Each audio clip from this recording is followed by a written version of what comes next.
برادران عزیز، یک جوان از جوانهای پهلوان، یک جوان از جوانهای بغیرت، یک جوان از جوانهای با ایمان که شاید اکثر شما اون را بدانید که در یک مسابقه و بازی بین جهانی اشتراک کرد و در برابر حریف و مقابل خودش غالب برآمد به نام بهروز خوجازاده. من وقتی که بازی او را تماشا کردم چقدر در وجه آمدم و خوشحال شدم و در حق چنین جوانی با غیرت دعا کردم. وقتی که در برابر مقابلش غالب می آید، غلبه می کند، این جوان از زمین گریان بالا می شود، اشک شادی می ریزد، آبهای دیدش می ریزد.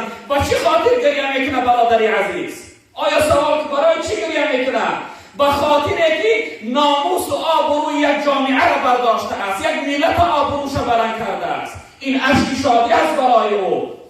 و وقتی که بلند شد در حال در فکر این جوان زد که این عزت و این قوت و این غالبیت برای من الله رب العالمین داد. در بین تمامی مردم جهان این بازی را تماشا میکرد، در حال بزانو زد و سجده شکرانه به جا آورد.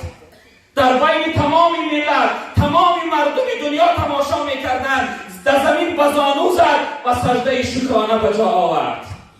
حقش این بود، سجده شکرانه به جا آورد که این عزت برای من الله داده است، این غالبیت برای من الله داده است، این قدرت و توانایی را برای من الله داده است و برای تمامی غیرها نشان داد که الحمدلله من مسلمان هستم، من غیرت ایمانی دارم. به سبب قوتش، غیرتش، حرکتش اون حریف خودش غالب برآمد و به سبب سجده شکرانه کردنش قامت تمامی غیرها را شکست. برادری عزیز و بزرگوار، هر جوان میتونه که مثل این دادری عزیز ما مثل بهروز بری باشه.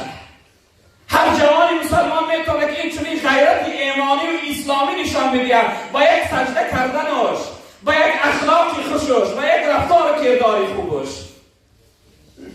الحمدلله که ما در جامعه چنین جوانهای داریم. من همه وقت همیشه از روز این بازی را من تماشا کردم در حق این جوان دعا میکنم. اون سجده او را انسانی میفهمیدگی میفهمد.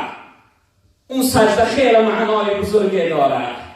والله قسم وقتی که سجده میکنه، وقتی در زمین میافته، از اون حاکمهایی که در گردی اون میدان نشستن، یکی از اونها بالا میشود و سوی این سودیه که در نزدش میگه ببردارش، نگذار سجده کنم، چقدر ناراحت و غمگین میشود.